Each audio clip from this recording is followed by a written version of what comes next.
We got cut off fairly quickly. I wouldn't want to deny that Heidegger might indeed approve the translation, what is called thinking. He might intend that. I would translate still, however, obdurately, I would still say what is thinking is a better translation, just as what is Dasein is a better translation. The rest remains implicit in some sense. So, part four of what is Dasein. Here, let's make a broad, almost a very sweeping statement and say Dasein must coordinate with the first raising of the eyes of Anaximander and the beginning of the West. So the question of the West must be the question of being, but what is the question of being, and why is the question of being the question of Dasein? It would seem that we could go a few hundred years from the beginning to Plato, to the Parmenides, to Socrates as a young man speaking to the middle-aged Zeno and the older Parmenides about this sheet which rests on a family of things, family being the Wittgenstein word, and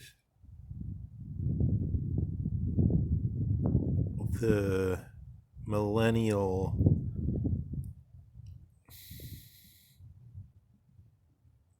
continual reflection over the problem of the one and the many, such that Heidegger is simply stating the one and the many is the principle of Western being, and it is the essential calling of the West. So in this, Dugin can decide for himself whether he regards this as a calling of the Russians. You see, but if we were to say Russian being, we'd already presuppose something there. So some avenues of invasion into the discussion would be, for instance,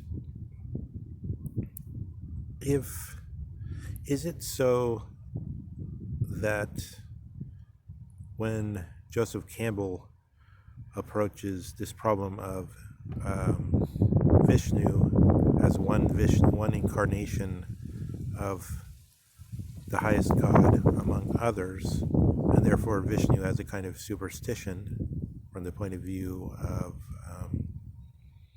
let's say from Jasper's point of view, Jaspers who thinks that he's come to a certain peak where he can distinguish between superstition, putting too much weight on one of the ontic things, one of the things that lies before us, and declaring it to be the God. This is, of course, also associated with paganism in general. And that this so-called quote-unquote blue boy comes and says, of all the Vishnus, you've made the most grand palace ever. And then Vishnu, crestfallen, says, what do you mean, all the Vishnus? Then he realizes he's caught in the spinning woman has him. He's caught in the veil of illusion and so forth. So far as there's something that stands like the flash of lightning over and against all the many things, over and against the many Vishnus, this is like being. I'll have to make another approach to try to get this, get our aim better here.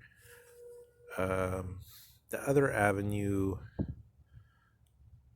of remembering that we could do the same move with Yahweh and then say Yahweh is the pagan god, but then there's another god of Thomas and of Luther and so on, which is pushes us into all this transcendentalism in some way.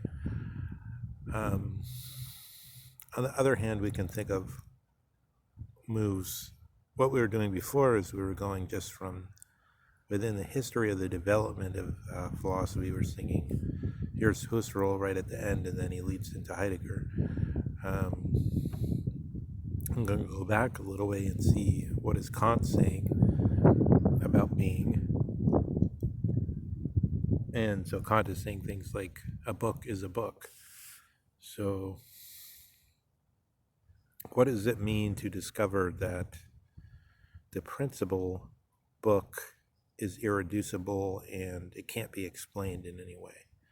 You always have in anything, tree, book, the color blue, sky, any ontic term seems to be irreducible, and it's just like what Nietzsche is saying about the virtue normativa. It's as though something arbitrarily were added on, which can't be explained from the phenomena, which has no experimental meaning. Once, for instance, when it's, of course, what experimental science is the attempt to clarify that is made by Popper in a strong way. That experimental science is only about that which some change in the phenomena is to be registered. Otherwise, you're not doing science. But the Popper problem is Popper's own assertion lies around the edge and somehow slips in, just as being is on the edge and somehow we can't do without it.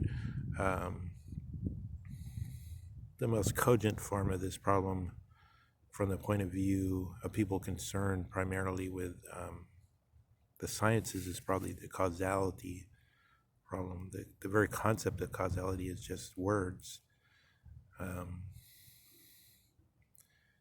The ever attempt to give everything an operative meaning is close to these problems. All this should be stated more with greater candor, or just say more clearly, probably. The whole subject matter could be treated with the greatest sharpness or with more cloudiness. So I think it's important when we think of Dasein to think of the problem connected with the universal, with the eidos, with the one and the many. And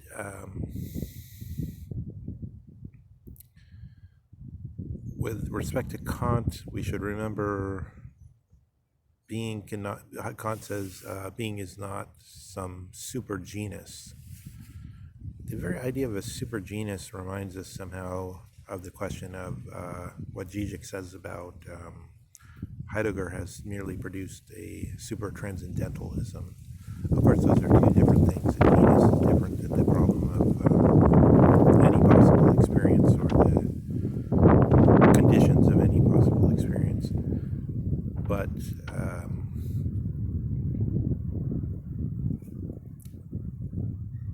we shouldn't be too frightened to admit sort of this swampy way these things flow together and then seem to be useless, and at the same time that we can clarify and bring sharpness to the issues. So the question, what is Dasein itself, is submerged within the question of the is, because Dasein itself is there's a particular is in the manner of enunciating the determination of the region of Dasein, which could as well be like speaking of Yahweh or of Vishnu or of some pagan god. From the point of view of Catholic theology, Dasein is this identity which is only granted to God of the existence and the essence. So we should do try to find some piercing potential to get more into the Dasein question.